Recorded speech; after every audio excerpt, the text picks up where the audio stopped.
PSC tips and ട്രിക്സിലേക്ക് ഏവർക്കും സ്വാഗതം.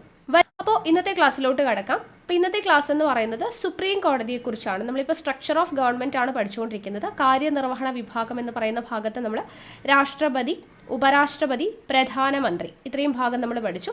ഇനി അവിടെ നീതിന്യായ വിഭാഗം എന്ന് പറയുന്ന ഭാഗമാണ് പഠിക്കുന്നത്. അപ്പോൾ അതിൽ സുപ്രീം കോടതിയാണ് വരുന്നത്. അപ്പോൾ സുപ്രീം കോടതിയെക്കുറിച്ച് നമ്മൾ പഠിക്കുമ്പോൾ ആദ്യം തന്നെ മനസ്സിലാക്കി വെക്കേണ്ട കാര്യം, നമ്മുടെ ഇന്ത്യയിൽ നീതിന്യായ വിഭാഗം എന്ന് പറയുന്നത് ഏക സംയോജിത നീതിന്യായ വ്യവസ്ഥയാണ്. എങ്ങനെയുള്ള നീതിന്യായ വ്യവസ്ഥയാണ് നമ്മുടെ രാജ്യത്തുള്ളത് എന്ന് ചോദിച്ചു കഴിഞ്ഞാൽ ഏക സംയോജിത നീതിന്യായ വ്യവസ്ഥ, അതായത് സിംഗിൾ ആൻഡ് ഇൻ്റഗ്രേറ്റഡ് ജുഡീഷ്യറി എന്ന് നമുക്ക് പറയാം. എന്താണ് സിംഗിൾ ആൻഡ് ഇൻ്റഗ്രേറ്റഡ് ജുഡീഷ്യറി ആണ് നമ്മുടെ രാജ്യത്ത് നിലനിൽക്കുന്നത്. എന്ന് വെച്ചാൽ എന്താണ്, നമുക്ക് രാജ്യത്ത് സുപ്രീം കോടതിയുണ്ട്, അതിന് താഴെ ഹൈക്കോടതിയുണ്ട്, അതിന് താഴെയായിട്ട് ജില്ലാ കോടതിയുണ്ട്, അതിന് താഴെയായിട്ട് മുൻസിഫ് കോടതിയുണ്ട്. അങ്ങനെ താഴേക്ക് കോടതികൾ ഇങ്ങനെ പോകുന്നുണ്ട്. എന്നിരുന്നാൽ കൂടി നമ്മുടെ ഈ കോടതികളെല്ലാം തന്നെ നമ്മുടെ സുപ്രീം കോടതിയുമായിട്ട് ബന്ധപ്പെട്ടാണ് കിടക്കുന്നത്, അല്ലേ?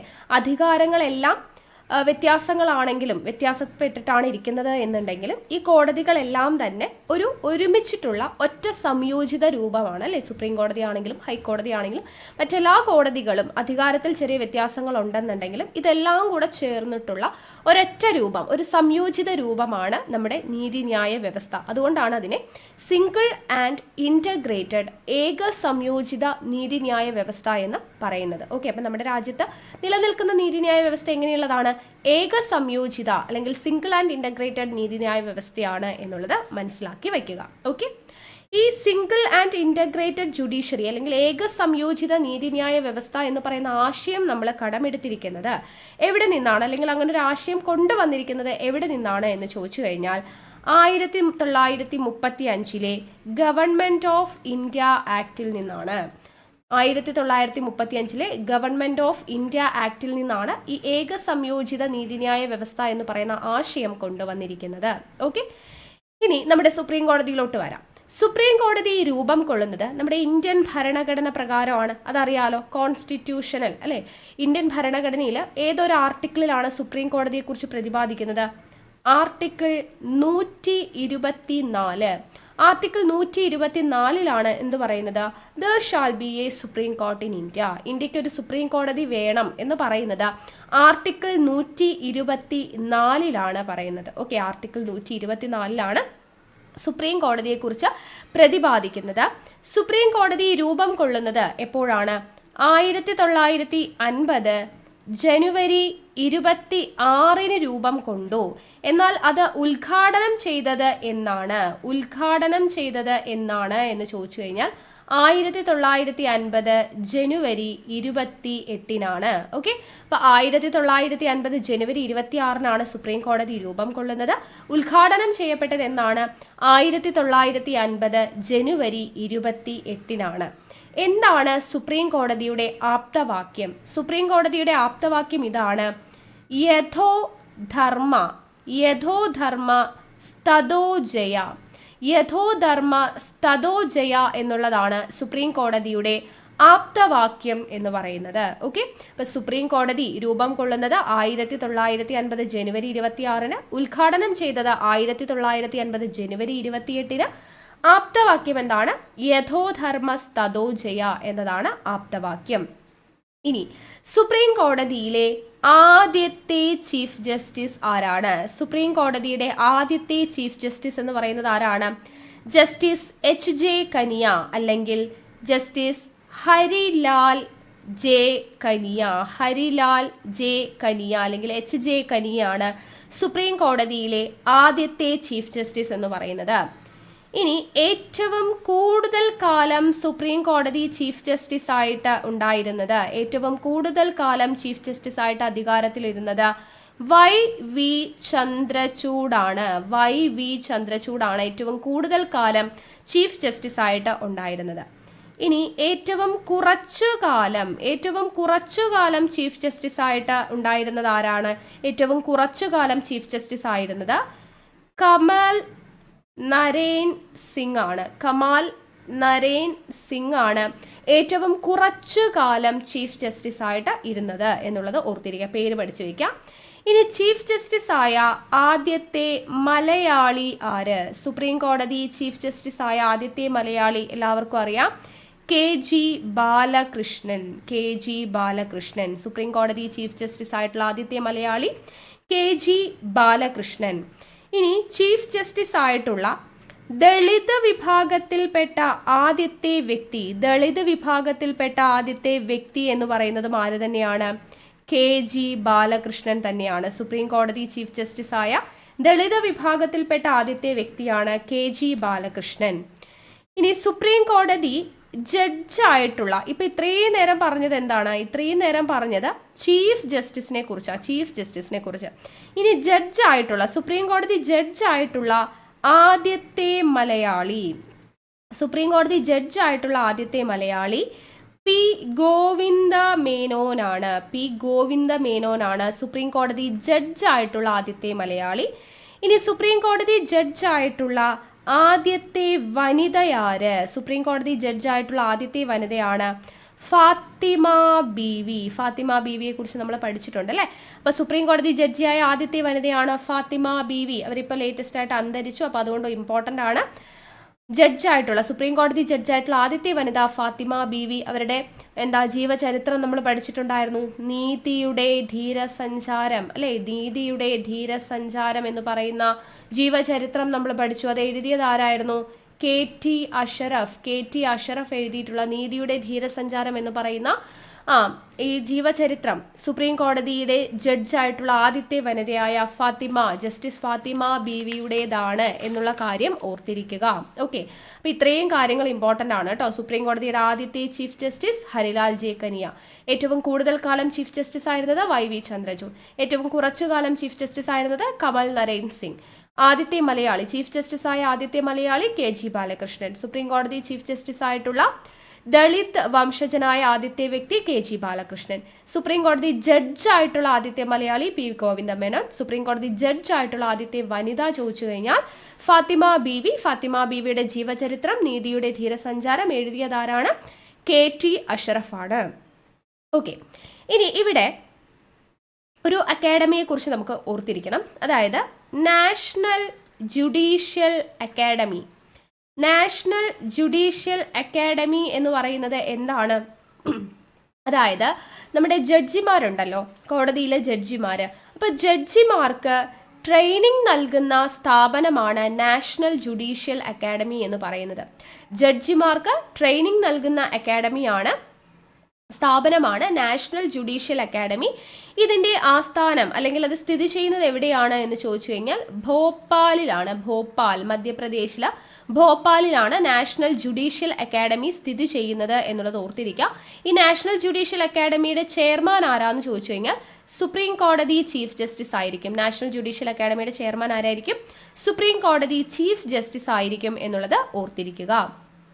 ദെൻ സുപ്രീം കോടതിയിലെ പരമാവധി ജഡ്ജിമാർ എത്രയാണ്?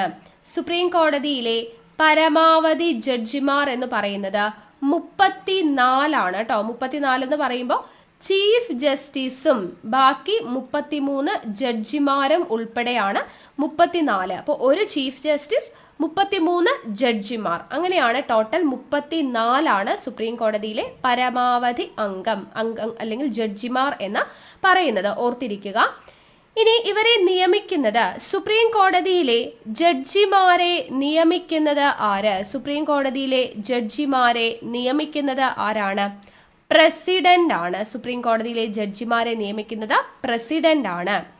സുപ്രീം കോടതി ചീഫ് ജസ്റ്റിസ് സത്യപ്രതിജ്ഞ ചെയ്യുന്നത് ആരുടെ മുമ്പിൽ? സുപ്രീം കോടതി ചീഫ് ജസ്റ്റിസ് സത്യപ്രതിജ്ഞ ചെയ്യുന്നത് പ്രസിഡന്റിന്റെ മുമ്പിലായിരിക്കും. സുപ്രീം കോടതി ചീഫ് ജസ്റ്റിസ് സത്യപ്രതിജ്ഞ ചെയ്യുന്നത് പ്രസിഡന്റിന്റെ മുമ്പിലാണ്. സുപ്രീം കോടതിയിലെ മറ്റ് ജഡ്ജിമാർ സത്യപ്രതിജ്ഞ ചെയ്യുന്നത് ഒന്നുകിൽ പ്രസിഡന്റിന്റെ മുമ്പിലായിരിക്കും, അല്ലെങ്കിൽ പ്രസിഡന്റ് നിർദ്ദേശിക്കുന്ന ഒരു വ്യക്തിയുടെ മുമ്പിൽ. ഓക്കെ, അപ്പോൾ ചീഫ് ജസ്റ്റിസ് സത്യപ്രതിജ്ഞ ചെയ്യുന്നത് പ്രസിഡന്റിന്റെ മുമ്പിലാണ്. മറ്റു ജഡ്ജിമാർ സത്യപ്രതിജ്ഞ ചെയ്യുന്നത് ഒന്നുകിൽ പ്രസിഡന്റിന്റെ മുമ്പിൽ അല്ലെങ്കിൽ പ്രസിഡന്റ് നിർദ്ദേശിക്കുന്ന ഒരു ആളുടെ മുമ്പിൽ, ഒരു വ്യക്തിയുടെ മുമ്പിലായിരിക്കും അവര് സത്യപ്രതിജ്ഞ ചെയ്യുന്നത്. ഓക്കെ, ഇനി ഈ സുപ്രീം കോടതി ജഡ്ജിമാരെ തിരഞ്ഞെടുക്കാൻ വേണ്ടിയിട്ട് ഒരു കൊളീജിയം ഉണ്ട്. സുപ്രീം കോടതി ജഡ്ജിമാരെ തിരഞ്ഞെടുക്കുന്നതിന് വേണ്ടിയിട്ട് ഒരു കൊളീജിയം, കേട്ടോ, കൊളീജിയം എന്നാണ്, സോറി, സുപ്രീം കോടതി ജഡ്ജിമാരെ തിരഞ്ഞെടുക്കുന്നതിന് വേണ്ടിയിട്ട് ഒരു കൊളീജിയം ഉണ്ട്. അപ്പോൾ ഈ കൊളീജിയത്തിൽ ആരൊക്കെയാണ് മെമ്പേഴ്സ് ആയിട്ട് വരുന്നത് എന്നുള്ളത് ഇമ്പോർട്ടൻ്റ് ആണ് കേട്ടോ. അപ്പോൾ കൊളീജിയം, സുപ്രീം കോടതി ജഡ്ജിമാരെ തിരഞ്ഞെടുക്കുന്നതിന് വേണ്ടിയിട്ട് കൊളീജിയത്തിൽ 5 അംഗങ്ങളാണ് ഉള്ളത്. കൊളീജിയത്തിൽ എത്ര അംഗങ്ങളുണ്ട്? 5 അംഗങ്ങളുണ്ട്. ഒന്ന് ചീഫ് ജസ്റ്റിസ്, പിന്നെ രണ്ടാമതായിട്ട് വരുന്നത് 4 സീനിയർ ജഡ്ജിമാർ. ഓക്കെ, അപ്പോൾ ചീഫ് ജസ്റ്റിസും 4 സീനിയർ ജഡ്ജിമാരും അടങ്ങുന്ന കൊളീജിയമാണ് ആരെ തിരഞ്ഞെടുക്കുന്നത്? സുപ്രീം കോടതി ജഡ്ജിമാരെ തിരഞ്ഞെടുക്കുന്നത്. ചീഫ് ജസ്റ്റിസും 4 സീനിയർ ജഡ്ജിമാരും കൂടെ ചേർന്നിട്ടാണ് സുപ്രീം കോടതി ജഡ്ജിമാരെ തിരഞ്ഞെടുക്കുന്നത്, അല്ലെങ്കിൽ തിരഞ്ഞെടുക്കുന്ന കൊളീജിയത്തിലെ 5 അംഗങ്ങൾ എന്ന് പറയുന്നത്. ഓക്കെ, ഇനി ഈ സുപ്രീം കോടതി ജഡ്ജിമാരുടെ വിരമിക്കൽ പ്രായം എത്രയാണ്? സുപ്രീം കോടതി ജഡ്ജിമാരുടെ വിരമിക്കൽ പ്രായം എന്ന് പറയുന്നത് 65 വയസ്സാണ്. 65 വയസ്സാണ് സുപ്രീം കോടതി ജഡ്ജിമാരുടെ വിരമിക്കൽ പ്രായം. ഹൈക്കോടതി ജഡ്ജിമാരുടെ വിരമിക്കൽ പ്രായം 62 ആണ്. അത് നമ്മൾ വരുന്ന ക്ലാസ്സിൽ പഠിക്കും. ഓക്കെ, ഇനി ഇവരുടെ സുപ്രീം കോടതി ജഡ്ജിമാരുടെ ശമ്പളം എന്ന് പറയുന്നത് എത്രയാണ് എന്ന് ചോദിച്ചു കഴിഞ്ഞാൽ, സുപ്രീം കോടതി ജഡ്ജിമാരുടെ, അതായത് ചീഫ് ജസ്റ്റിസിന്റെയും നമുക്ക് പറയണം, ജഡ്ജിമാരുടെയും പറയണം അല്ലെ. അപ്പൊ ശമ്പളം, ചീഫ് ജസ്റ്റിസിന്റെ ശമ്പളം എന്ന് പറയുന്നത് 2,80,000 രൂപയാണ്. ചീഫ് ജസ്റ്റിസിന്റെ ശമ്പളം 2,80,000. മറ്റ് ജഡ്ജിമാരുടെ ശമ്പളം എന്ന് പറയുന്നത് 2,50,000 രൂപയായിരിക്കും. ഇപ്പൊ സുപ്രീം കോടതി ചീഫ് ജസ്റ്റിസിന്റെ ശമ്പളം 2,80,000, സുപ്രീം കോടതി ജഡ്ജിമാരുടെ ശമ്പളം എന്ന് പറയുന്നത് 2,50,000 രൂപയാണ്. അപ്പൊ ഈ ശമ്പളം എല്ലാം നൽകുന്നത് എവിടെ നിന്നാണ്? കൺസോളിഡേറ്റഡ് ഫണ്ട് ഓഫ് ഇന്ത്യയിൽ നിന്നാണ്. സുപ്രീം കോടതി ജഡ്ജിമാരുടെയും ചീഫ് ജസ്റ്റിസിന്റെയും എല്ലാം ശമ്പളം നൽകുന്നത് കൺസോളിഡേറ്റഡ് ഫണ്ട് ഓഫ് ഇന്ത്യയിൽ നിന്നാണ്. ഈ ശമ്പളത്തെ കുറിച്ച് പ്രതിപാദിക്കുന്ന സ്കെഡ്യൂൾ നമ്മൾ പഠിച്ചിട്ടുണ്ടായിരുന്നു. ഏതാണ്? സ്കെഡ്യൂൾ 2 അല്ലെ. സ്കെഡ്യൂൾ 2ലാണ് ജഡ്ജിമാരുടെയും മറ്റുള്ളവരുടെയും എല്ലാം ശമ്പളത്തെ കുറിച്ച് പ്രതിപാദിക്കുന്നത്. 2ാമത്തെ സ്കെഡ്യൂളിലാണ്. ശമ്പളം നൽകുന്നത് എവിടെ നിന്നാണ്? കൺസോളിഡേറ്റഡ് ഫണ്ട് ഓഫ് ഇന്ത്യയിൽ നിന്നാണ്. ശമ്പളം മാത്രമല്ല, സുപ്രീം കോടതി ജഡ്ജിമാരുടെ പെൻഷനും ശമ്പളവും എല്ലാം നൽകുന്നത് കൺസോളിഡേറ്റഡ് ഫണ്ട് ഓഫ് ഇന്ത്യയിൽ നിന്നുമാണ് എന്നുള്ള കാര്യം ഓർത്തിരിക്കുക. ഓക്കെ, ഇനി സുപ്രീം കോടതി ജഡ്ജിയെ നീക്കം ചെയ്യുന്ന പ്രോസസ്സ്. സുപ്രീം കോടതി ജഡ്ജിയെ നീക്കം ചെയ്യുന്ന പ്രോസസ്സ് അറിയപ്പെടുന്ന പേരാണ് എന്താ? ഇംപീച്ച്മെന്റ് എന്ന് പറയുന്നത്. ഇംപീച്ച്മെന്റ് കേട്ടോ. സുപ്രീം കോടതി ജഡ്ജിയെ നീക്കം ചെയ്യുന്ന പ്രൊസീജിയർ അറിയപ്പെടുന്ന പേരാണ് ഇംപീച്ച്മെന്റ്. ഇംപീച്ച്മെന്റ് എന്ന് പറയുന്ന ആശയം നമ്മൾ കടമെടുത്തിരിക്കുന്നത് USA കയ്യിൽ നിന്നാണ്. നമ്മൾ ഓൾറെഡി പഠിച്ചിട്ടുള്ളതാണ് അല്ലെ. അപ്പോൾ ഈ ഇംപീച്ച്മെന്റ് അല്ലെങ്കിൽ സുപ്രീം കോടതി ജഡ്ജിയെ നീക്കം ചെയ്യുക എന്ന് പറയുന്ന ഒരു പ്രോസസ്സ് ഉണ്ട്. അത് എന്തൊക്കെ കാര്യങ്ങളാണ്, അതിൽ വരുന്ന നടപടിക്രമങ്ങൾ എന്തൊക്കെയാണെന്നുള്ളത് പഠിച്ചിരിക്കണം. അപ്പോൾ സുപ്രീം കോടതി ജഡ്ജിയെ നീക്കം ചെയ്യുന്ന പ്രോസസ്സ് അല്ലെങ്കിൽ ഇംപീച്ച്മെന്റ് എങ്ങനെയാണ് നടക്കുന്നത്? ഫസ്റ്റ് സ്റ്റെപ്പ് എന്ന് പറയുന്നത് ലോക്സഭയിലെ 100 അംഗങ്ങളും, ഓക്കെ, അപ്പൊ ലോക്സഭയിലെ 100 അംഗങ്ങളും എത്രയാണ്? ലോക്സഭയിലെ 100 അംഗങ്ങളും അതേപോലെ രാജ്യസഭയിലെ 50 അംഗങ്ങളും ഒപ്പിട്ട നീക്കം ചെയ്യാനുള്ള പ്രമേയം ആർക്ക്? സ്പീക്കർ അല്ലെങ്കിൽ ചെയർമാന് സമർപ്പിക്കണം. ഓക്കെ, എന്താണ് ആദ്യത്തെ സ്റ്റെപ്പ്? ലോക്സഭയിലെ 100 അംഗങ്ങൾ, രാജ്യസഭയിലെ 50 അംഗങ്ങൾ എന്നിവർ ഒപ്പിട്ടിട്ടുള്ള ഈ സുപ്രീം കോടതി ജഡ്ജിയെ നീക്കം ചെയ്യുന്നതിനുള്ള പ്രമേയം ആർക്കാണ് സമർപ്പിക്കേണ്ടത്? ഒന്നുകിൽ സ്പീക്കറിന് അല്ലെങ്കിൽ ചെയർമാന് സമർപ്പിക്കണം. സ്പീക്കർ അല്ലെങ്കിൽ ചെയർമാന് സമർപ്പിക്കണം. ഓക്കെ, ഇനി രണ്ടാമത്തെ സ്റ്റെപ്പ് എന്ന് പറയുന്നത് ഈ സ്പീക്കറിനോ ചെയർമാനോ പ്രമേയം അംഗീകരിക്കുകയോ വിസമ്മതിക്കുകയോ ചെയ്യാം. ഓക്കെ, അപ്പൊ രണ്ടാമത്തെ സ്റ്റെപ്പായിട്ടല്ല നമ്മൾ പറയുന്നത്. ഇപ്പൊ സ്പീക്കറിനോ അല്ലെങ്കിൽ ചെയർമാനോ നമ്മൾ ഇത് സമർപ്പിക്കുന്നു. ഈ ഒരു പ്രമേയം സമർപ്പിച്ചു കഴിഞ്ഞാൽ ഒന്നുകിൽ ഇവരെന്ത് ചെയ്യും? ഇത് അംഗീകരിക്കും. ഒന്നുകിൽ സ്പീക്കറോ ചെയർമാനോ ഇതെന്ത് ചെയ്യും? അംഗീകരിക്കും. അല്ലെങ്കിൽ അവരതിന് വിസമ്മതം പ്രകടിപ്പിക്കും. ഓക്കെ, ഇനി അടുത്ത നെക്സ്റ്റ് സ്റ്റെപ്പ്, ഇവരെ പ്രമേയം അംഗീകരിച്ചെങ്കിലാണ് നെക്സ്റ്റ് സ്റ്റെപ്പ് വരുള്ളൂ അല്ലെ. അപ്പൊ ഇവരെ പ്രമേയം അംഗീകരിച്ചു എന്ന് വിചാരിക്കാം. അപ്പൊ അങ്ങനെ അംഗീകരിക്കപ്പെട്ട് കഴിഞ്ഞാൽ ഈ സ്പീക്കർ അല്ലെങ്കിൽ ചെയർമാൻ എന്ത് ചെയ്യും?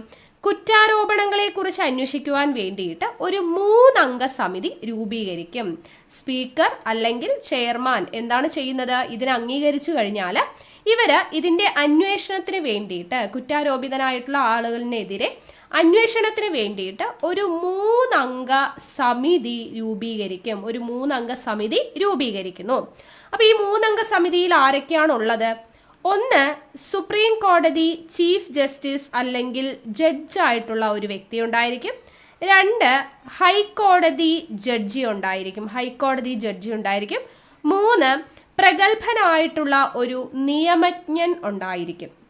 ഓക്കെ, 3 അംഗ സമിതിയിൽ ആരൊക്കെയാണ്? സുപ്രീം കോടതി ചീഫ് ജസ്റ്റിസ് അല്ലെങ്കിൽ ഒരു ജഡ്ജി ഉണ്ടായിരിക്കും, ഹൈക്കോടതി ജഡ്ജി ഉണ്ടായിരിക്കും, പ്രഗത്ഭനായ ഒരു നിയമജ്ഞൻ ഉണ്ടായിരിക്കും. ഇങ്ങനെ 3 പേരടങ്ങുന്ന ഒരു 3 അംഗ സമിതിയെ സ്പീക്കർ അല്ലെങ്കിൽ ചെയർമാൻ എന്ത് ചെയ്യും? ഇതിന്റെ അന്വേഷണത്തിന് വേണ്ടിയിട്ട്, കുറ്റം തെളിയിക്കാനുള്ള അന്വേഷണത്തിന് വേണ്ടിയിട്ട് ഈ 3 അംഗ സമിതിയെ രൂപീകരിക്കുന്നു.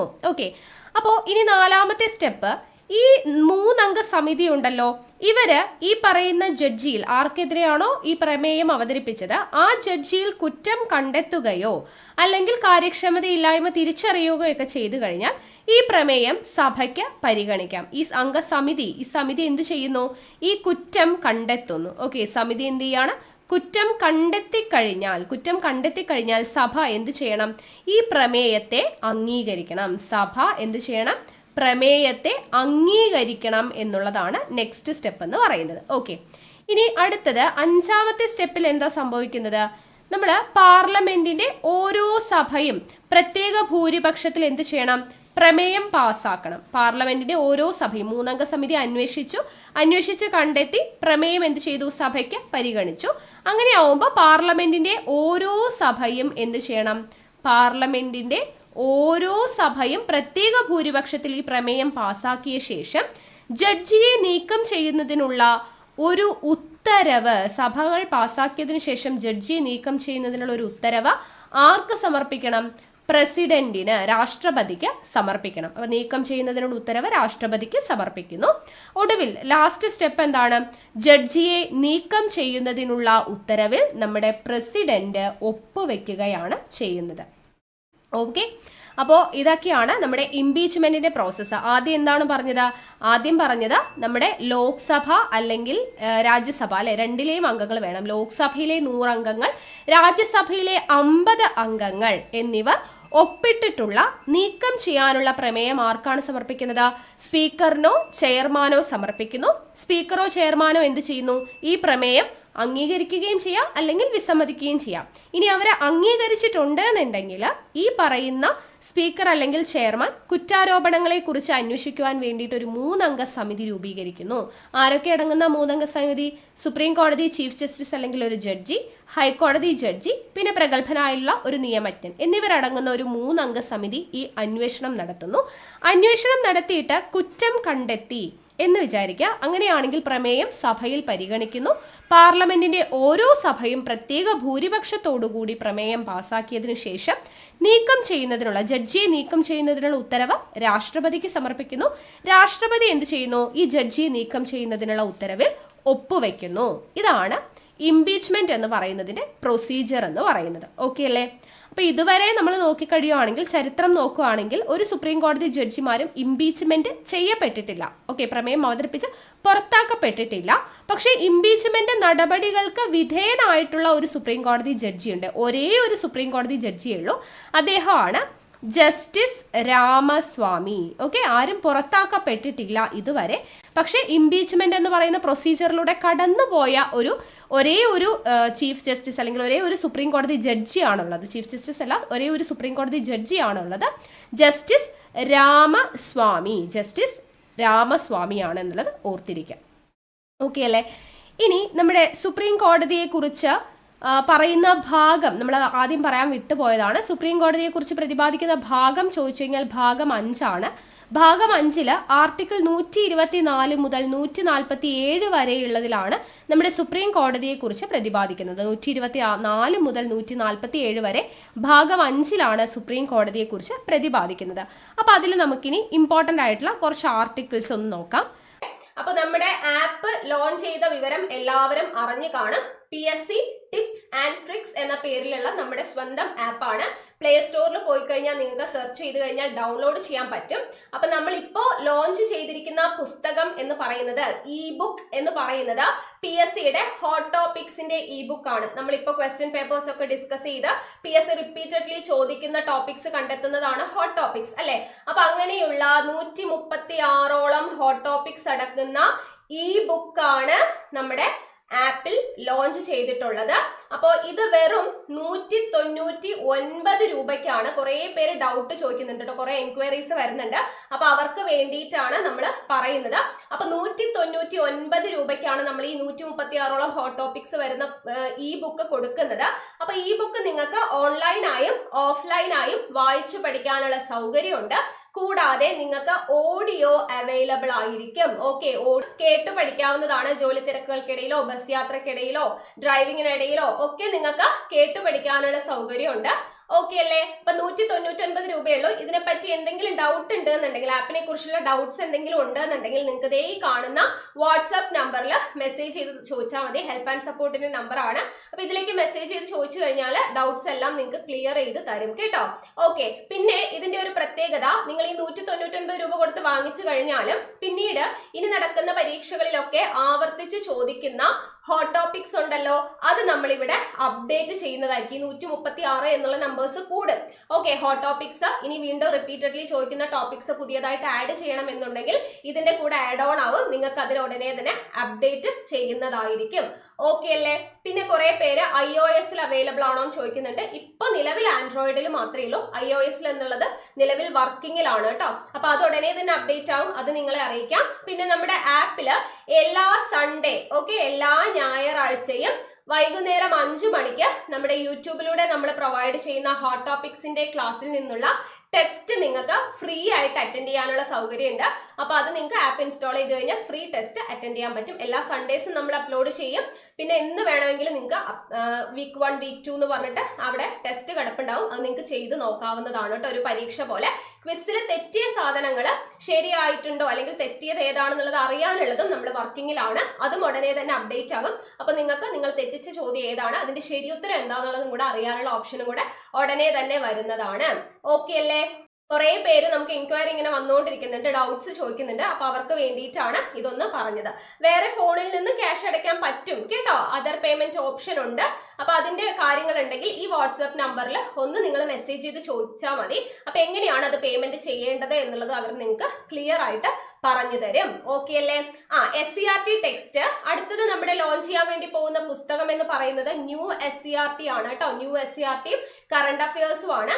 അപ്പൊ അതിൽ ന്യൂ SCRTയുടെ പുസ്തകം നമ്മൾ കമ്മിങ് സൂൺ എന്ന് ഇട്ടിട്ടുണ്ട്. ഓൺ വർക്കിങ്ങിലാണ്. അപ്പൊ എന്റെ മേൽനോട്ടത്തിൽ തന്നെയാണ് ഈ ന്യൂ SCRTയുടെ പണിയൊക്കെ നടക്കുന്നത്. കുറച്ച് വൈകിയാലും ലേറ്റാ വന്നാലും ലേറ്റസ്റ്റാ വരുവേ എന്ന് പറയുന്നത് പോലെ കുറച്ച് വൈകിയാലും നിങ്ങൾക്ക് നല്ല കണ്ടന്റ് നിങ്ങൾക്ക് തരണം എന്നുള്ളതാണ്. 5 മുതൽ 10 വരെയുള്ള ബേസിക് സയൻസും സോഷ്യൽ സയൻസും ഒരുമിച്ചുള്ള ഒരു ബുക്കായിരിക്കും. പുറത്തുനിന്ന് വാങ്ങിക്കുന്നതിനേക്കാളും ഇതേപോലെ തന്നെ റീസണബിൾ ആയിട്ടുള്ള പ്രൈസിലായിരിക്കും നമ്മൾ നൽകുന്നുണ്ടാവുക. അപ്പൊ അതുകൊണ്ട് എല്ലാവരും വെയിറ്റ് ചെയ്യുക. കുറച്ച് വൈകിയാലും നല്ല വൈകത്തില്ല കേട്ടോ, പെട്ടെന്ന് തന്നെ ഇറക്കും. അപ്പൊ എന്തായാലും ഇറങ്ങുമ്പോൾ നല്ല അടിപൊളിയായിട്ടുള്ള ഒരു ബുക്കായിരിക്കും നിങ്ങൾക്ക് എന്തായാലും കിട്ടുക കണ്ടന്റ് വൈസ് നോക്കുമ്പോൾ. ഓക്കെ, നമ്മുടെ ക്ലാസ് കാണുന്ന എല്ലാവർക്കും അറിയാം എങ്ങനെയാണ് നമ്മുടെ ക്ലാസ്സും കണ്ടന്റും എന്നുള്ളത്. അതിനനുസരിച്ചിട്ടുള്ള ഒരു ബുക്കായിരിക്കും. അപ്പൊ എല്ലാവരും വെയിറ്റ് ചെയ്ത് കാണാം. ഓക്കെ അല്ലേ? അപ്പൊ പർച്ചേസ് ചെയ്തിട്ടില്ലാത്തവരെ ഹോട്ട് ടോപ്പിക്സിന്റെ ഈ ബുക്ക് പർച്ചേസ് ചെയ്തോളൂ. 199 രൂപയ്ക്ക് തീർച്ചയായിട്ടും വർത്ത് ആയിട്ടുള്ള സാധനമാണ്. അപ്പൊ ഓൾറെഡി പർച്ചേസ് ചെയ്തിട്ടുള്ളവര് നിങ്ങളുടെ കമന്റ്സ് കേട്ടോ, നിങ്ങളുടെ അഭിപ്രായങ്ങൾ ഈ പറയുന്ന ക്ലാസിന്റെ താഴെ ഒന്ന് കമന്റ് ചെയ്യുക. അപ്പൊ പുതുതായിട്ട് വരുന്നവർക്ക് ഈ അഭിപ്രായങ്ങളൊക്കെ നോക്കി റിവ്യൂസ് ഒക്കെ, അതുപോലെ പ്ലേ സ്റ്റോറിൽ റിവ്യൂസ് ഇടുക.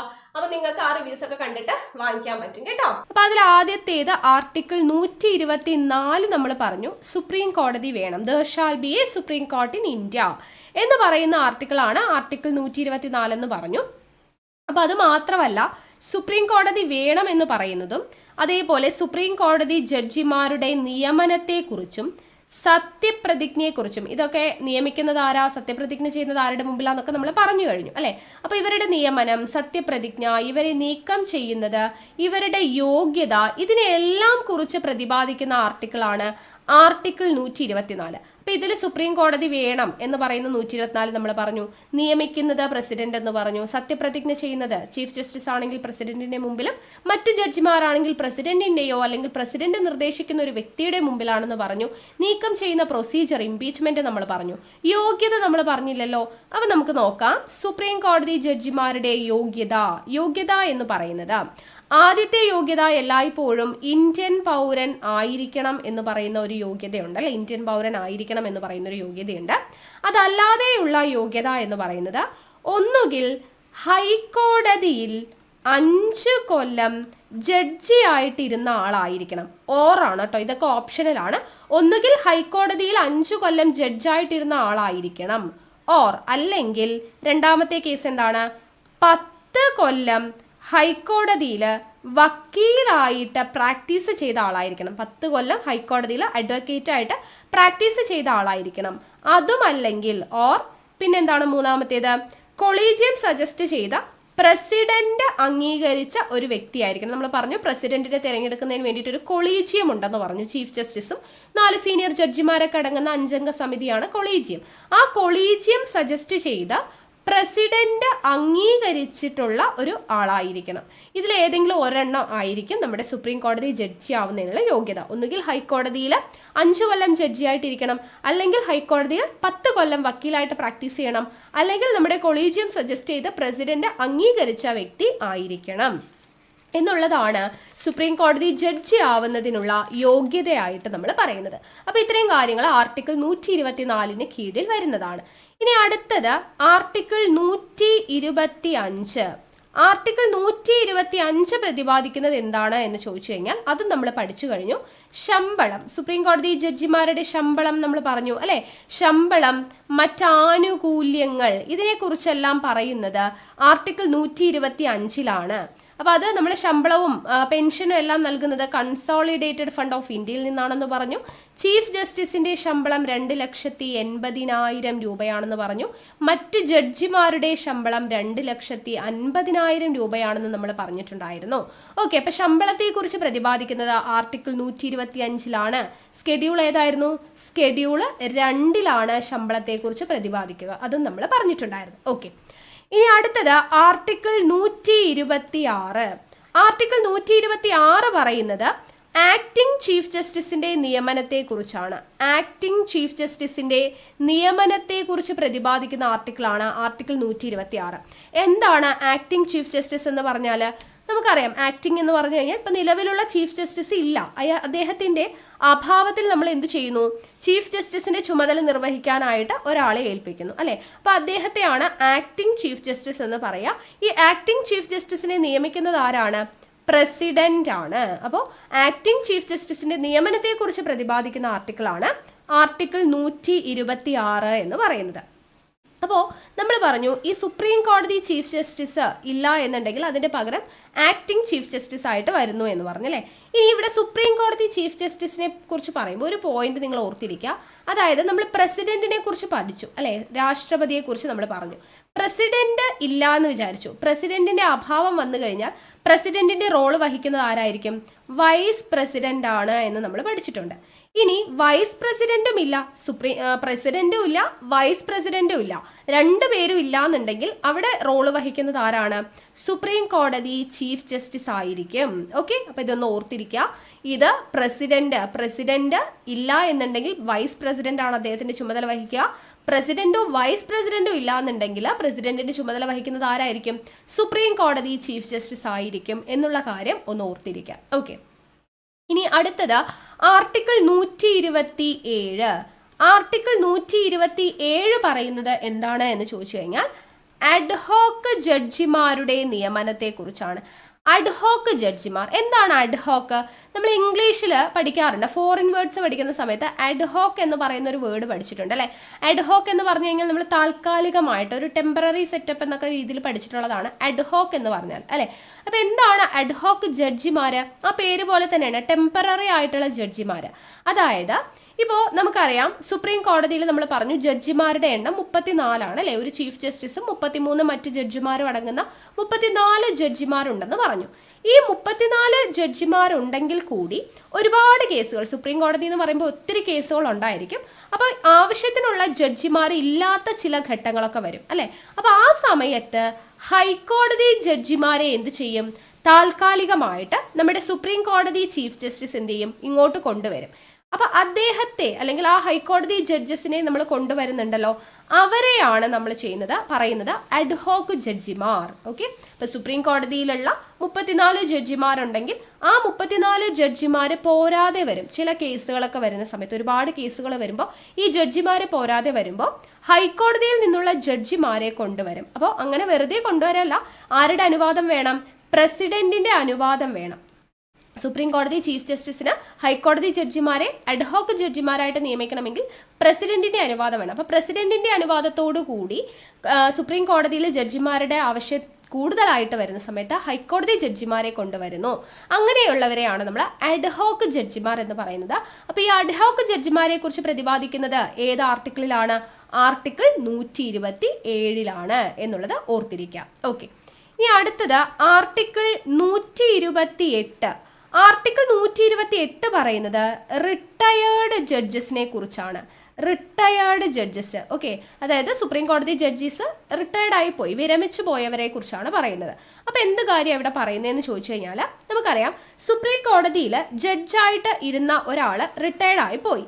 ഈ റിട്ടയർഡ് ആയി പോയ ആൾക്ക് പിന്നീട് സുപ്രീം കോടതിയിലെ ഏതെങ്കിലും ഒരു കേസിൽ ജഡ്ജായിട്ടിരിക്കാൻ പറ്റുമോ എന്ന് ചോദിച്ചു കഴിഞ്ഞാൽ പറ്റും. ഓക്കെ, വിരമിച്ചു പോയ ആൾക്ക് പ്രത്യേക കേസ് വരുന്ന സമയത്ത് അവിടെ സുപ്രീം കോടതി ജഡ്ജായിട്ട് വീണ്ടും ഇരിക്കാൻ പറ്റുമോ എന്ന് ചോദിച്ചു കഴിഞ്ഞാൽ ഇരിക്കാൻ പറ്റും. സുപ്രീം കോടതിയിലെ അപ്പോഴത്തെ ചീഫ് ജസ്റ്റിസ് ഉണ്ടല്ലോ, അദ്ദേഹത്തിന് റിട്ടയർഡ് ആയിട്ടുള്ള ജഡ്ജിന്റെ സേവനം ആവശ്യമാണെന്ന് തോന്നുന്ന പക്ഷം പ്രസിഡന്റിന്റെ അനുവാദത്തോടു കൂടിയിട്ട് എന്തു ചെയ്യാം? റിട്ടയർഡ് ആയിട്ടുള്ള ജഡ്ജസിനെ ജഡ്ജായിട്ട് പരിഗണിക്കാം. പക്ഷെ അവരൊരിക്കലും സ്ഥിരമായിരിക്കില്ല. അതിനെക്കുറിച്ച് പറയുന്നതാണ് ആർട്ടിക്കിൾ 128. അപ്പോൾ ആർട്ടിക്കിൾ 128 റിട്ടയേർഡ് ജഡ്ജസിനെ കുറിച്ചാണ് പറയുന്നത്. സുപ്രീം കോടതി ജഡ്ജായിട്ട് അവർ വിരമിച്ചു പോയി, പക്ഷെ ഇപ്പൊ നിലവിലുള്ള സുപ്രീം കോടതി ചീഫ് ജസ്റ്റിസിന് ആ ജഡ്ജിമാരുടെ സഹായം ആവശ്യമാണ് എന്ന് തോന്നുന്ന പക്ഷം പ്രസിഡന്റിന്റെ അനുവാദത്തോടു കൂടിയിട്ട് ഈ റിട്ടയർഡ് ആയി പോയിട്ടുള്ള ജഡ്ജസിനെ വീണ്ടും സുപ്രീം കോടതി ജഡ്ജായിട്ട് നിയമിക്കാം. പക്ഷെ അവർ താൽക്കാലികമായിരിക്കും, ഒരിക്കലും സ്ഥിരമായിരിക്കില്ല എന്നുള്ളത് ഓർത്തിരിക്കുക. അപ്പൊ റിട്ടയേർഡ് ജഡ്ജസിനെ കുറിച്ച് പറയുന്ന ആർട്ടിക്കിൾ എത്രയാ? ആർട്ടിക്കിൾ 128. ഇനി അടുത്തത് ആർട്ടിക്കിൾ 129. ആർട്ടിക്കിൾ 129 വളരെയധികം ഇമ്പോർട്ടൻ്റ് ആണ്. അതായത് സുപ്രീം കോടതി ഒരു കോർട്ട് ഓഫ് റെക്കോർഡ്സ് ആണ് എന്ന് പറയുന്നതാണ് കേട്ടോ. സുപ്രീം കോടതി ഒരു കോർട്ട് ഓഫ് റെക്കോർഡ്സ് ആണ് എന്ന് പ്രതിപാദിക്കുന്ന ആർട്ടിക്കിളാണ് ആർട്ടിക്കിൾ 129. അതായത് സുപ്രീം കോടതിക്ക് താഴെയുള്ള കോടതികൾ, നമ്മൾ പറഞ്ഞു ഹൈക്കോടതി ഉണ്ട്, ജില്ലാ കോടതി ഉണ്ട്, മുനിസിപ്പൽ കോടതി ഉണ്ട് എന്നൊക്കെ പറഞ്ഞില്ലേ. അപ്പൊ അങ്ങനെ താഴെയുള്ള കോടതികൾക്ക് സുപ്രീം കോടതിയുടെ എല്ലാ വിധികളും ബാധകമാണ്. ആ വിധികളെ എല്ലാ കോടതികളും എന്ത് ചെയ്യണം? മാനിക്കണം. കീഴ്ക്കോടതികൾ ഒരിക്കലും ആ വിധികളെ ചോദ്യം ചെയ്യാനായിട്ട് പാടില്ല അല്ലെ. അതായത് സുപ്രീം കോടതിക്ക് അതിൻ്റെതായിട്ടുള്ള, അവരുടെ വിധികൾക്ക് അതിൻ്റെതായിട്ടുള്ള മൂല്യമുണ്ട്. അപ്പൊ ഈ വിധികളെ ഏതെങ്കിലും തരത്തിൽ ബഹുമാനക്കുറവ് കാണിച്ചിട്ടുണ്ടെങ്കിൽ കോടതി അലക്ഷ്യത്തിന് കേസ് എടുക്കാനും കൂടെ പറ്റും. ഓക്കെ, അപ്പൊ അതാണ് എന്ത് സുപ്രീം കോടതി ഒരു കോർട്ട് ഓഫ് റെക്കോർഡ്സ് ആണ് എന്ന് പറയുന്നത് കൊണ്ട് ഉദ്ദേശിക്കുന്നത്. സുപ്രീം കോടതിയുടെ വിധി എന്ന് പറയുന്നത് മറ്റുള്ള എല്ലാ കോടതികളും മാനിക്കേണ്ടതാണ്, അംഗീകരിക്കേണ്ടതാണ്. ആ വിധിയെ ആരും തന്നെ ചോദ്യം ചെയ്യാൻ പാടില്ല. അങ്ങനെ ഏതെങ്കിലും തരത്തിൽ ബഹുമാനക്കുറവ് കാണിച്ചിട്ടുണ്ടെങ്കിൽ അതിന്റെ പേരിൽ കോടതി ലക്ഷ്യത്തിന് കേസ് എടുക്കുകയും ചെയ്യാം. അപ്പൊ അതുകൊണ്ടാണ് കോർട്ട് ഓഫ് റെക്കോർഡ്സ് ആണ് എന്ന് പറയുന്നത് സുപ്രീം കോടതി. അതിനെക്കുറിച്ച് പ്രതിപാദിക്കുന്ന ആർട്ടിക്കിളാണ് ആർട്ടിക്കിൾ 129 എന്ന് പറയുന്നത്. ഇനി അടുത്തത് ആർട്ടിക്കിൾ 130. ആർട്ടിക്കിൾ 130 പറയുന്നത് എന്താണ്? സുപ്രീം കോടതിയുടെ ആസ്ഥാനത്തെ കുറിച്ചാണ്. സുപ്രീം കോടതിയുടെ ആസ്ഥാനം എവിടെയാണ്? ഡൽഹിയാണ് അല്ലേ. സുപ്രീം കോടതിയുടെ ആസ്ഥാനം ഡൽഹിയാണ്. അപ്പോൾ ഡൽഹി ആവണമെന്ന് നിർബന്ധമില്ല എന്ന് കൂടെ പറയുന്നുണ്ട്. ആർട്ടിക്കിൾ 130 സുപ്രീം കോടതിയുടെ ആസ്ഥാനത്തെ കുറിച്ച് പറയുന്നു. ആസ്ഥാനം ഡൽഹിയാണ്, പക്ഷെ ഡൽഹി ആവണമെന്ന് നിർബന്ധമൊന്നുമില്ല. സുപ്രീം കോടതി ചീഫ് ജസ്റ്റിസിന് താല്പര്യമുണ്ടെങ്കിൽ പ്രസിഡന്റിന്റെ അനുവാദം വാങ്ങിക്കൊണ്ട് ഇന്ത്യയുടെ ഏത് പ്രദേശത്തും സിറ്റിംഗ് നടത്തുവാനുള്ള അധികാരം സുപ്രീം കോടതി ചീഫ് ജസ്റ്റിസിനുണ്ട്. പ്രസിഡന്റിന്റെ അനുവാദത്തോടുകൂടി എവിടെ വേണമെങ്കിലും സിറ്റിംഗ് നടത്താം. ഡൽഹിയാണ് ഇപ്പോഴത്തെ ആസ്ഥാനം എന്ന് പറയുന്നത്. ഓക്കെ, ഇനി അടുത്തത് ആർട്ടിക്കിൾ 131. ആർട്ടിക്കിൾ 131 പറയുന്നത് സുപ്രീം കോടതിയുടെ തനതധികാരത്തെ കുറിച്ചാണ്. തനതധികാരം എന്താണ്? തനതധികാരം ആർട്ടിക്കിൾ 131 തനതധികാരത്തെ കുറിച്ച് പറയുന്നു. തനതധികാരം എന്ന് പറഞ്ഞു കഴിഞ്ഞാൽ സാധാരണഗതിയിൽ സുപ്രീം കോടതി എന്ന് പറയുന്നത് ഒരു അപ്പീൽ കോടതിയാണ് അല്ലെ. നമുക്കറിയാം താഴെയുള്ള കേസിൽ, അതായത് ഇപ്പോൾ ഹൈക്കോടതിയിൽ പോയിട്ട് ഒരു കേസ് വിജയിച്ചില്ലെങ്കിൽ നമ്മൾ സുപ്രീം കോടതിയിലേക്ക് അപ്പീലിന് പോകും അല്ലെ. അപ്പോൾ ഒരു അപ്പീൽ കോടതിയാണ് സുപ്രീം കോടതി എന്നുള്ളത് നമുക്ക് അറിയാം. അപ്പം നേരിട്ട് സുപ്രീം കോടതിയിലേക്ക് ആർക്കെങ്കിലും പെട്ടെന്ന് ഓടിച്ചെന്ന് കേസ് വാദിക്കാനൊക്കെ പറ്റുമോ? ഇല്ല. പക്ഷെ ചില കേസുകൾ കീഴ്ക്കോടതിയിലേക്ക് പോകുന്നത് ഒഴിവാക്കി ഡയറക്റ്റായിട്ട് നമുക്ക് സുപ്രീം കോടതിയിൽ തന്നെ വിചാരണ നടത്താൻ പറ്റും. ചില കേസുകൾ വന്നു കഴിഞ്ഞാൽ നമുക്ക് നേരിട്ട് ഇപ്പോൾ എല്ലാ കാര്യങ്ങൾക്കും നമുക്ക് സുപ്രീം കോടതിയെ നേരിട്ട് സമീപിക്കാൻ പറ്റില്ല. പക്ഷെ ചില കേസുകൾ വരുമ്പോൾ നമുക്ക് മറ്റു കോടതികളെയൊക്കെ വിട്ട് ഡയറക്റ്റ് ആയിട്ട് സുപ്രീം കോടതിയിൽ പോയിട്ട് വിചാരണ നടത്താൻ പറ്റും. ഫോർ എക്സാമ്പിൾ പറയുകയാണെങ്കിൽ കേന്ദ്ര ഗവൺമെന്റും സംസ്ഥാന ഗവൺമെന്റും തമ്മിൽ തർക്കം ഉണ്ടായിക്കഴിഞ്ഞാൽ, കേന്ദ്ര ഗവൺമെന്റ് സെൻട്രൽ ഗവൺമെന്റും അതേപോലെ തന്നെ സ്റ്റേറ്റ് ഗവൺമെന്റും തമ്മിൽ തർക്കം ഉണ്ടായിക്കഴിഞ്ഞാൽ എന്ത് ചെയ്യാം? അങ്ങനെയുള്ള കേസ് നമുക്ക് ഡയറക്റ്റ്ലി സുപ്രീം കോടതിയുടെ അടുത്ത് പോയിട്ട് വിചാരണ നടത്താം. അല്ലെങ്കിൽ രണ്ട് സ്റ്റേറ്റ് തമ്മിൽ തർക്കം ഉണ്ടായിക്കഴിഞ്ഞാൽ, രണ്ട് സ്റ്റേറ്റ് ഗവൺമെന്റുകൾ തമ്മിൽ ഉള്ള തർക്കം പരിഹരിക്കാൻ വേണ്ടിയിട്ട് അതിനൊക്കെ നമുക്ക് എന്ത് ചെയ്യാം? മറ്റു കോടതികളെ സമീപിക്കാതെ നേരിട്ട് സുപ്രീം കോടതിയിൽ പോയിട്ട് വിചാരണ നടത്താം. അല്ലെങ്കിൽ ഒരു സംസ്ഥാനവും ഒന്നിലധികം സംസ്ഥാനങ്ങളും തമ്മിലുള്ള തർക്കം തീർക്കാൻ വേണ്ടിയിട്ട് നമുക്ക് സുപ്രീം കോടതിയെ സമീപിക്കാം. ഓക്കെ, അപ്പൊ ഇതിനെയാണ് നമുക്ക് സുപ്രീം കോടതിയുടെ തനതധികാരം എന്ന് പറയുന്നത്. അപ്പൊ സുപ്രീം കോടതിയുടെ തനതധികാരം എന്ന് പറഞ്ഞു കഴിഞ്ഞാൽ എന്താണ്? നമുക്ക് സുപ്രീം കോടതി നേരിട്ട് ചെന്നിട്ട് വിചാരണ നടത്താൻ പറ്റുന്ന സന്ദർഭങ്ങളുണ്ട്. അപ്പൊ എങ്ങനെയുള്ള സന്ദർഭങ്ങളാണെന്ന് ഞാൻ പറഞ്ഞു. സെൻട്രൽ ഗവൺമെന്റും സ്റ്റേറ്റ് ഗവൺമെന്റും തമ്മിലുള്ള തർക്കം പരിഹരിക്കാൻ, സ്റ്റേറ്റും തമ്മിലുള്ള തർക്കം, ഒരു സ്റ്റേറ്റും മറ്റനേകം സ്റ്റേറ്റുകളും തമ്മിലുള്ള തർക്കം പരിഹരിക്കാൻ, ഇതിനൊക്കെ നമുക്ക് സുപ്രീം കോടതിയിൽ പോയി നേരിട്ട് വിചാരണ നടത്താം എന്നുള്ളത് പറയുന്നുണ്ട്. അപ്പൊ ഇതാണ് സുപ്രീം കോടതിയുടെ തനതധികാരം ആർട്ടിക്കിൾ 131 പ്രതിപാദിക്കുന്നത്. ഓക്കെ, ഇനി അടുത്തത് 132 സുപ്രീം കോടതിയുടെ അപ്പീൽ അധികാരത്തെ കുറിച്ച് പറയുന്നതാണ്. ആർട്ടിക്കിൾ 132 സുപ്രീം കോടതിയുടെ അപ്പീൽ അധികാരം എന്ന് പറയുന്നത് ചില സ്പെഷ്യൽ കേസുകളിൽ, ചില പ്രത്യേക കേസുകളിലേക്കുള്ള അപ്പീൽ അധികാരത്തെ കുറിച്ച് പറയുന്നതാണ് ആർട്ടിക്കിൾ 132 എന്ന് പറയുന്നത്. അതേപോലെ തന്നെ ആർട്ടിക്കിൾ 133 എന്ന് പറയുന്നത് സിവിൽ വിഷയങ്ങളെ സംബന്ധിച്ചിട്ടുള്ള അപ്പീൽ അധികാരമാണ്. 132 പറഞ്ഞത് ചില പ്രത്യേക കേസുകൾക്ക് വേണ്ടിയിട്ടുള്ള അപ്പീൽ അധികാരം, 133 സിവിൽ കേസുകളുടെ മേലുള്ള അപ്പീൽ അധികാരം, 134 ആണെങ്കിലോ ക്രിമിനൽ വിഷയങ്ങളെ സംബന്ധിച്ചിട്ടുള്ള അപ്പീൽ അധികാരം. ക്രിമിനൽ വിഷയങ്ങളെ സംബന്ധിച്ചിട്ടുള്ള അപ്പീൽ അധികാരം 134 പറയുന്നുണ്ട്. ഓക്കെ, അപ്പൊ അതൊക്കെ ജസ്റ്റ് ഒന്ന് ഓർത്ത് വെച്ചിരിക്കാം. ഇനി അടുത്തത് ആർട്ടിക്കിൾ 137. ആർട്ടിക്കിൾ 137 പറയുന്നത് എന്താന്ന് ചോദിച്ചാൽ സുപ്രീം കോടതിക്ക് സ്വന്തം തീരുമാനങ്ങൾ എന്തു ചെയ്യാം? പുനഃപരിശോധിക്കാവുന്നതാണ്. ഇപ്പോൾ ഒരു കോടതി വിധി വന്നു, ഓക്കെ, എന്നിട്ട് അത് എന്തെങ്കിലും തെറ്റുണ്ടോ ശരിയുണ്ടോ എന്നുള്ള കാര്യം പുനഃപരിശോധിക്കാനായിട്ട് സുപ്രീം കോടതി, ഇപ്പം മറ്റുള്ള കോടതികളൊക്കെ ആണെങ്കിൽ ഇപ്പം ജില്ലാ കോടതിയിൽ എന്തെങ്കിലും ഒരു പെശക് വന്നു, അത് പിന്നീട് അപ്പീൽ പോയി ഹൈക്കോടതിയിൽ പോയി ഹൈക്കോടതി വിചാരണ ചെയ്യുന്നു, പരിശോധിക്കുന്നു. ഹൈക്കോടതിയിൽ പറ്റിയില്ലെങ്കിൽ ഹൈക്കോടതിയിലെ കേസ് നേരെ സുപ്രീം കോടതിയിലേക്ക് പോകുന്നു. സുപ്രീം കോടതിയിൽ എന്തെങ്കിലും മാറ്റം വന്നു, പുനഃപരിശോധിക്കണം എന്ന് വെച്ചാൽ അതിന്റെ മേലിൽ വേറെ കോടതിയില്ല. അപ്പൊ സുപ്രീം കോടതിക്ക് എന്ത് ചെയ്യാം? സ്വന്തം തീരുമാനങ്ങൾ പുനഃപരിശോധിക്കാവുന്നതാണ്. അതിനുള്ള റൈറ്റ്സ് ആണ്, അതിനുള്ള അധികാരത്തെക്കുറിച്ച് പറയുന്നതാണ് ആർട്ടിക്കിൾ 137 എന്ന് പറയുന്നത്. അപ്പോൾ ആർട്ടിക്കിൾ 137 സുപ്രീം കോടതിക്ക് സ്വന്തം തീരുമാനങ്ങൾ പുനഃപരിശോധിക്കാവുന്നതിനെ കുറിച്ച് പറയുന്നത് എന്നുള്ളത് ഓർത്തിരിക്കാം. ഓക്കെ അല്ലേ?